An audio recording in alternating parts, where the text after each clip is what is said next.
Hey everybody, it's Scott with Harper Health AZ.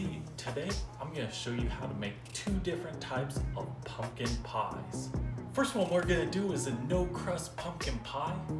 And the second one we are going to be doing is just a regular good old-fashioned pumpkin pie. So let's jump right into both of these. Now the first thing we want to do with this one is set our oven to 400 degrees Fahrenheit. First thing we're going to be adding in here is 1 teaspoon of pumpkin pie spice, 2 teaspoons of cinnamon, 2 teaspoons baking powder, and then we will need 1/3 cup oat flour. So I am going to go ahead and blend up about a cup of oats to make my oat flour. All right, and then just measure out a 1/3 cup of oat flour. And then we will be doing about 2 cups of pumpkin puree. This is pumpkin puree that I did make myself. Add about 2 cups of that to it. Now I'm gonna do about half a tablespoon of stevia liquid sweetener. And then of course, once we mix this all up, you can taste it and see if it does need any more to bring out that flavor in it. And then I will be doing 1 cup of unsweetened almond milk, and then 1 tablespoon flaxseed meal or ground flaxseed. Finally, we will be doing 2.5 teaspoons vanilla extract, and then we will mix these all together. And of course, you want to taste it to make sure it's the right flavors for you. And next we just want to pour this into a round pan. All right, so we got this guy all ready, and since our oven has been preheated to 400, let's go ahead and throw this guy in for 35 minutes. Once we've taken it out and it's cool enough, let's throw it in the fridge. I would say leave it in the fridge for about 6 to 8 hours to really set up there, so when you take it out, it doesn't just fall apart. The reason I'm gonna make a pumpkin pie is because I found this old pumpkin tin that I have, and it has the recipe right here on how to cook it. I'm gonna change this up to be a gluten-free and vegan pumpkin pie. So it'll be just a little bit of changes in here, and I already wrote down what exactly I'm gonna do. So let's jump right into this one. Now the first thing we're gonna need is some dough. I'm using my puff pastry dough. So this one, I just got it really nice and thin. And next thing we are gonna do is see if we can just lay this guy in here. So I'm gonna do it this way, make it a little bit easier. All right, so let's try this guy again.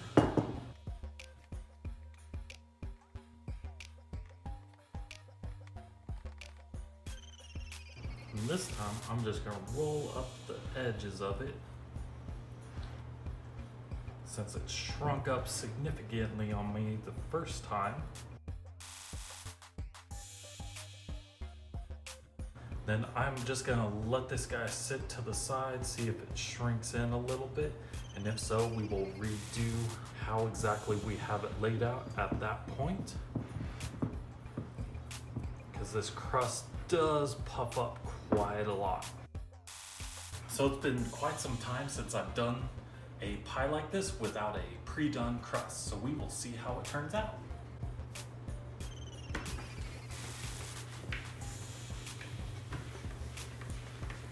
And since I still have some pumpkin puree I did from a whole pumpkin, we are gonna add 1.5 cups.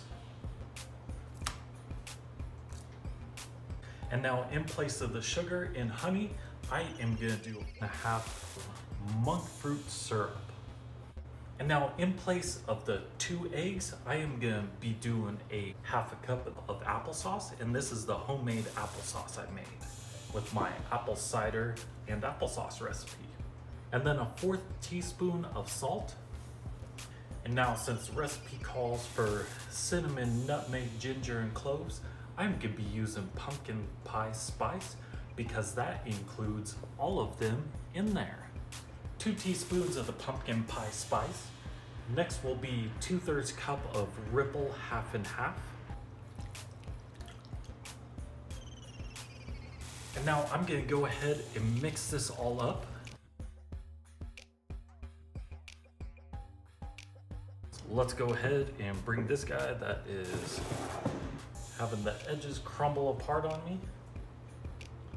And I'm gonna take off some of the excess and just flip it over.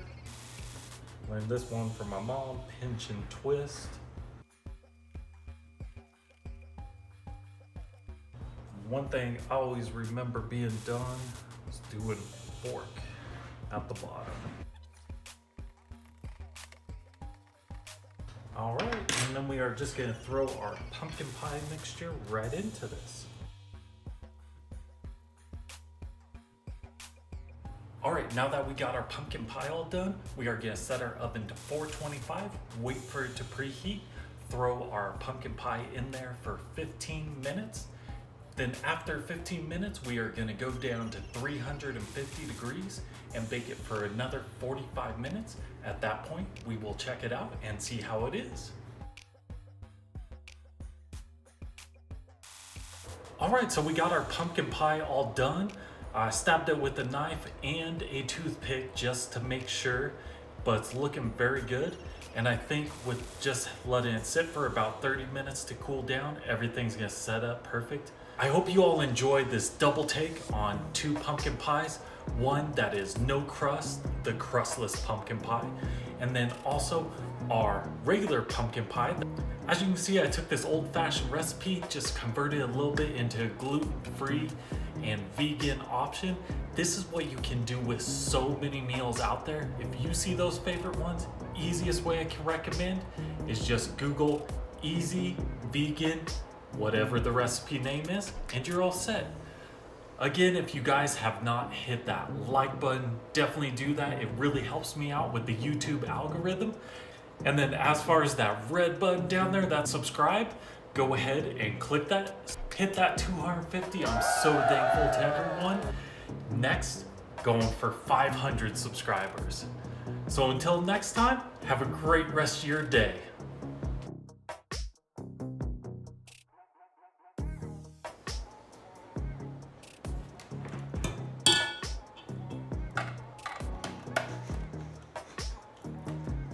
We will want to throw it into the fridge for 6 hours. I would definitely suggest doing this the night before you're gonna have it. Oh yeah.